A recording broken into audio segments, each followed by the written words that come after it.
hari induru n'umwuka mubi bimaze iminsi mu gihugu cy'Ubugande, aho benshi bakomeje kutavuga rumwe ku mugabo witwa Kizza Besigye n'umukuru w'igihugu Yoweri Kaguta Museveni, aho ibi byarenze kuba intambara y'imbaraga z'ubuyobozi no kuba harugaragaza akarenganwa cyane, ahubwo byabaye inkundura y'amagambo kugeza n'ubwo amabanga y'imbere mu mibanire y'aba bombi akomeje kujya ku karubanda. Nk'ubu ejo bundi umugore wa Besigye yatangaje ko nubwo abantu bakomeza guhuza n'ibyo yita karengane umugabo we Besigye ari guhura nako, ko yaba ari umubano wihariye yaba yaragiranye na Perezida Museveni, ko rwose aho kwaba ari ukwibeshya ko batigeze bagirana umubano udasanzwe. Ati Perezida Museveni twagiranye umubano usanzwe, harimo ibibazo byinshi mpitamo kubivamo ariko si ngombwa kubigarukaho. Nyamara uyu Dr. Winnie Byanyima umugore wa Kizza Besigye aha yarabaye nk'ukoza agati mu ntozi, kuko yahise asubizwa byihuse n'umuhungu w'imfura wa Museveni Muhoozi Kainerugaba ko rwose abeshya, ahubwo ko umubano we na papa we wari udasanzwe na gato. Ati nta kintu gisanzwe mu mubano wawe na data, wageze mu rugo rwishimye ushaka kurwangiza, uri icyago, ntabwo wagiye ahubwo muzehe yarakwirukanye mu kuboza mu 1986 akujyana mu modoka uri kurira agushyira ababyeyi. Winnie Byanyima nawe yahise asubiza General Muhoozi Kainerugaba ati hari amateka akomeye ari hagati yanjye na so, twembi twahisemo kurenga ibyahise mu cyubahiro twembi tugombana, ariko nukomeza kubeshya bishobora kumatiriza gushyira hanze ibimenyetso bikomeye by'ibyabaye. Nifuza gukomeza uburyo twahisemo buduhesha agaciro, ariko amahitamo aracyari ayawe, nizere ko ibi birangiriye aha. Dr. Byanyima amaze iminsi yumvikana cyane mu itangazamakuru avugira umugabo we Dr. Kizza Besigye ko aregwa kubangamira igihugu no gushaka guhirika ubutegetsi. Besigye watangiye imyigaragambyo yo kwicisha inzara muri gereza, urukiko rw'ikirenga rwa Uganda rwanzuye ko urubanza rwe ruvanwa mu rukiko rwa gisirikare rukajyanwa mu nkiko za gisivile. General Muhoozi Kainerugaba yagize ubwo avuga ko nubwo Dr. Besigye yimuriwe muri uru rukiko rwa gisivile bitewe n'uko azitwara cyangwa uko umugore we Byanyima azitwara, bishobora kuzatuma asubizwa mu rukiko rwa gisirikare. Nyamara ibi byongeye kwibazwaho ndetse binateza urusaku mu baturage ba Uganda, aho bakomeje kuvuga ko mu byo Kizza Besigye yaba ari mazira harimo no gushaka kwishyira hejuru, akumva ko kuba yarashatse umugore bivugwa ko yaba yarabanye na Museveni bituma yumva afite ububasha butuma yumva bareshya. Abandi bati cyangwa se Museveni yaba agikunda uyu mubyeyi, ariko hana bakuru bihagije bakavuga ko icyo ari ikinyoma cyambaye ubusa, k'imyaka ya Museveni itaba ikimwemera kujya muri izo nkundo z'inkunda rubyino, ko ahubwo Gwana Besigye ari byo byari bikwiye, nk'uko n'uwundi muntu wese wagerageza kuba haduyi w'igihugu akifuza kugambanira umukuru w'igihugu ngapfe aba akwiye kubihanirwa bidasubirwaho.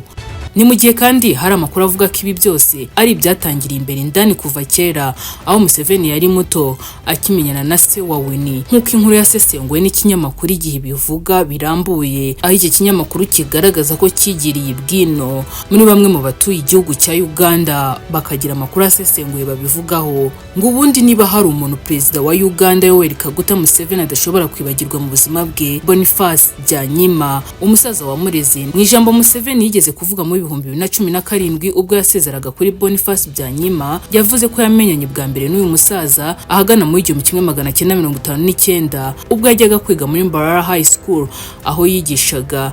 Yaragize ati namumenye nk'umwarimu muri Mbarara High School mu 1959 ubwo najyaga muri iryo shuri mu mwaka wa mbere. Icyo gihe nibwo bwa mbere nahuye nawe, ariko yari yarigishije igihe kinini imbere yaho.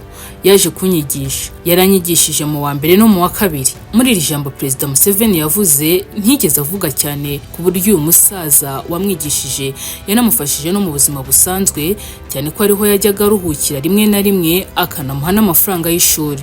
Mu kiganiro Boniface Byanyima yagiranye n'umunyamakuru Benon Herbert Aluka mu 2015 bise Museveni I Know, uyu musaza yavuze ko yabaniye neza Perezida Museveni ndetse akanamufata nk'umwana we kugeza ahagana mu 1990 ubwo yashwanaga n'umuryango we. Yaragize ati yaradusuraga cyane, yarankundaga n'umuryango wanjye n'abana banjye, twamufataga nk'umwana wacu. Yari umusore muto ufite intego, buri gihe yageragezaga kwerekana ko ashoboye kurenza abandi banyeshuri ndetse akagaragara nk'ufite intego mu bintu bito bito. Buri gihe iyo yabonaga amahirwe yashakaga kwerekana ko ari umuntu w'ingenzi, yashakaga kubahwa. Boniface Byanyima yavuze ko ubwo se wa Museveni na nyina batandukanaga aribwo yatangiye kumufasha cyane ndetse atangira kuba mu rugo rwe mu buryo buhoraho. Ngo mu bwana bwe Museveni yari umwana ugoranye kuko utapfaga kumenya icyo atekereza. Ati byamfashe igihe kugira ngo musobanukirwe kubera ko agira ibanga cyane. Ntushobora kumusobanukirwa mugihura, hari uruhande akwereka n'urundi agira ibanga. Kubw'ibyo byamfashe igihe kugira ngo musobanukirwe. Ngo na nyuma yo kujya muri Ntare School, Museveni yakomeje gusura uyu muryango nubwo atarakigishwa na Boniface, ndetse uyu musaza Byanyima akamuha ibyo akeneye kimwe n'abandi bana be. Uyu musaza yavuze ko nubwo Museveni atarazi ubwenge cyane mu ishuri, yakundaga kwiga cyane. Nyuma yo kuva i Dar es Salaam, ngo nibwo Boniface Byanyima yatangiye kumva na Museveni ibiganiro bya politiki, aho ngo yakundaga cyane amatwara ya gikomuniste. Ngo mu kanwa ke hahoragamo imvugo za Vladimir Lenin wayoboye Leta Zunze Ubumwe z'Abasoviyete. Uretse kuba yarabaye mwarimu wa Museveni, Boniface Byanyima ni na se w'umuyobozi w'ishami ry'umuryango w'abibumbye rishinzwe kurwanya sida UNAIDS. Hanyuma we ni Byanyima birumvikana nk'umwana bakuranye, akaba inshuti magara yo mu bwana ya Perezida Museveni. Muri iki kiganiro Boniface Byanyima yavuze ko ubwo Museveni yari akiri mu ishyamba ashaka gufata ubutegetsi, umukobwa yaje gufata icyemezo cyo kumusanga yatamugishije inama. Ati Karangwa, ubwo yavugaga we ni Byanyima nuko yakundaga kumwita Karangwa, yasanze Museveni mu ishyamba, gusa ntiyarambwiye ko yari agiye kubasanga. Yari ku ishuri aho yari yaragiye kwiga mu Burayi nk'impunzi. We ni Byanyima yari yaragiye mu Burayi bitewe n'uburakari yatewe n'urupfu rwa mubyara we witwaga James Kanyamunyu wishwe n'ubutegetsi bwa Idi Amin Dada. Gusa ngo se yaje gutungurwa cyane n'ukuntu yavuyeyo agasanga Museveni mu ishyamba nyuma yo kurangiza amasomo muri kaminuza ya Manchester. Ati sinibuka igihe cyangwa uko yamusanze mu ishyamba, gusa yabaye umwe mu barwanyi nyuma aza kujya muri guverinoma. Ubwo bari bavuye mu ishyamba yaje hano ndamwihanangiriza, namubwiye kutajya muri guverinoma ya Museveni, namubwiye ko ashobora kuba atari umuntu wo kwizerwa, ariko yanga kunyumva. Boniface Byanyima yavuze ko yatunguwe n'ukuntu mu 1987 Museveni yaje kumusaba ko yarongora we ni Byanyima mu gihe yari azi neza ko yashakanye na Jeannette Museveni, icyo gihe witwaga Kataha. Ati Museveni yaje asaba ubukwe, yashakaga kurongora we ni Byanyima, ibintu ntemeraga. Nabwiye umukobwa wanjye nti Museveni si umuntu wo kwizerwa. Ndatekereza ko hari mu 1987 icyo gihe yari yarashakanye na Jeannette Kataha. Nari mbizi neza. Boniface Byanyima yakomeje avuga ko mbere y'uko Perezida Museveni yiyizira kumusaba umukobwa we, yabanje kohereza se Amos Kaguta. Ati habanje kuza se kubinsaba, ndamubwira nti oya. Nyuma Museveni ubwo yari perezida yiyiziraha, mubwira ko ntashobora kubyemera. Naramubwiye nti niba ushaka kumurongora, naramuka bishaka bizaba ari ibimureba, njye simbishaka. Ibyo umusaza rero yavuze biramutari byo, ko Museveni yaba yarashatse kubana nawe ni Byanyima mu gihe yari amaze gusezerana na Jeannette Museveni. Byarabaye nyuma y'1973 kuko Museveni na Jeannette basezeranye muri Kanama mu 1973, bibaruka imfura yabo Muhoozi Kainerugaba kuri ubuyobora umutwe w'ingabo zidasanzwe mu gisirikare cya Uganda kwa 22 Mata mu 1974. Museveni na Jeannette nawe bari barakuranye cyane ko amashuri abanza bayize ku kigo kimwe cya Kamate Primary School, gusa ariko baza kuburana bongera guhurira i Nairobi, ari naho basubukuriye umubano wabo. Muri iki gihe ngo Museveni yashakaga kubana nawe ni Byanyima, Jeannette Museveni yari mu buhunzi ku mugabane w'Uburayi, cyane ko muri Gashyantare mu 1981 ubwo umugabo we yatangizaga intambara yo gufata ubutegetsi, Jeannette Museveni yahise ahungira muri Kenya aho yabanaga n'inshuti z'umuryango wabo. Mu 1983 aza kuhava ajya muri Swede aho yagumye akagaruka nyuma y'amezi ane Museveni amaze gufata ubutegetsi. We ni Byanyima na Museveni barakuranye kugeza aho Museveni yifuje ko babana, ngo rwose baje kubana mu nzu na Museveni nyuma baza gushwana. Boniface Byanyima wapfuye mu 2017 azize guturika ku dutsi tw'ubwonko yavuze ko umukobwa we yamaze igihe abana na Museveni mu gace ka Entebbe ariko nyuma baza gushwana. Ati babanyeho igihe, iyo abantu babana ntushobora kumenya neza ibyabo, ariko barabanye muri Entebbe. Rero nyuma we Byanyima yaje kubona ko Museveni atari umuntu mwiza wo kubana nawe. Ndatekereza ko yaje kwibonera ibyo namubwiraga ku mico ye. Yahise areka Museveni na guverinoma ye. Ubwo Museveni yabaga perezida, nyuma y'ukwezi cyangwa 2 yatangiye kuza hano. Yakundaga kuza kundeba buri cyumweru cyangwa se buri kwezi. Bwa mbere aza kunsaba umukobwa wanjye narabyanze, gusa ibi ntibyamurakaje kubera ko yari abizi neza ko ntabyemera. Yabyakiye neza kandi ntibyamubujije gukomeza kuza hano kundamutsa. Yakomeje kugaragara nk'inshuti. Umwuka mubi rero hagati ya Boniface Byanyima na Perezida Museveni watangiye gufata indi ntera muri Nyakanga mu 1990 ubwo guverinoma ya Uganda yigaruraga urwuri rw'uyu musaza ruherereye mu gace ka Nyabushozi yakoreragamo imirimo y'ubworozi. Boniface Byanyima yavuze ko iki kibazo yakigejeje kuri Museveni ariko agakomeza kumurerega nk'atakizi.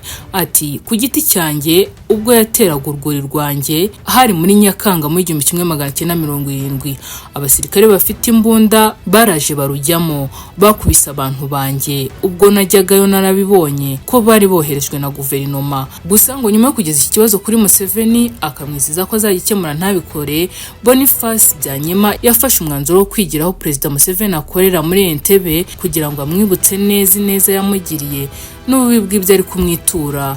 Ati nagiye muri Entebbe naka uburenganzira ninjira mu biro bye turebana amaso ku maso. Namubwiye ko namaze kubona ibimenyetso simusiga ko atari umuyobozi, ntashobora kuyobora Uganda kubera ko avangura amoko kandi atari umuntu wo kwizerwa. Namubwiye ko nciye umubano nawe ko ndetse niteguye kumurwanya. Ngo Museveni mu kumusubiza yagize ati ni gute ushobora kundwanya, ni gute ushobora kurwanya ubutegetsi bwanjye? Byanyima ngo yamusubije agira ati nta mbunda mfite ariko nzafatanya n'abashaka kurwanya ubutegetsi bwawe. Iki kibazo cya Boniface Byanyima na guverinoma ya Uganda cyaje kujya mu nkiko birangira uyu musaza atsinze ndetse ahabwa impozamarira ya miliyoni zisaga 100 z'amashiringi. Bamwe na n'ubu babihuza no kuba hari byaba biri muri bimwe mu byo yapfuye na Besigye. Nyuma yo gushwana na Museveni mu 1998 we Byanyima yaje gusezerana na Dr. Kizza Besigye bari baramenyaniye ku rugamba. Uretse kuba Besigye yari umusirikare ufite ipeti rya koloneli mu ngabo za Uganda, yanabaye muganga wihariye wa Perezida Museveni.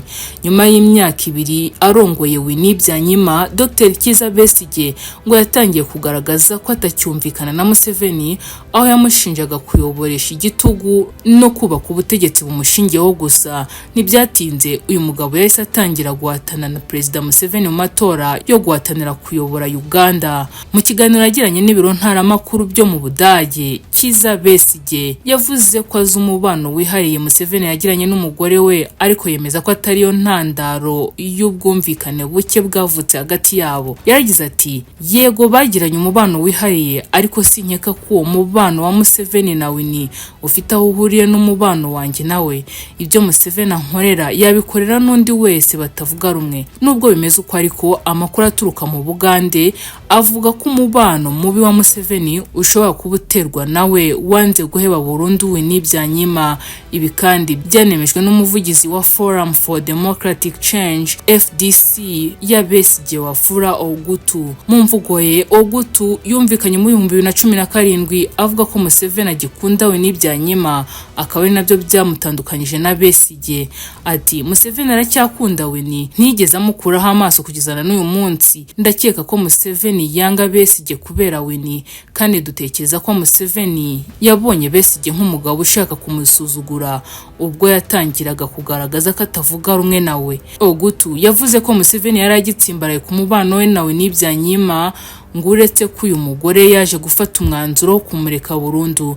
Ku rundi ruhande ariko nk'uko twabivuze, hakaba hari abavuga ko ahubwo uyu mugore ari we wari waraje kuri misiyo yo gusenyera Jeannette ariko ntabigereho, bikarangira yirukanywe na Museveni shisha itabona nk'uko umuhungu wabivuga. Ngibi rero ibikomeje guteza uruntu mu gihugu cya Uganda, aho bamwe bajya ku ruhande rwa Museveni bavuga ko rwose uyu mugabo ari uri mu mafuti, washatse kwiyumva nk'aho ari umuntu wakwigereranya nawe, akirengagiza ko babanye ku rugamba kandi Museveni ari we wahoze umukuriye, ntamwubahire kuba ari perezida. Abandi bakavuga ko imbarutso yabyo ahubwo ari ibi byose tumaze kumva, ko bapfa byinshi mu bijyanye n'umubano uri imbere indani mu kibazo cya se wa Winnie Boniface Byanyima ndetse n'umubano nyine wihariye wa Winnie Byanyima.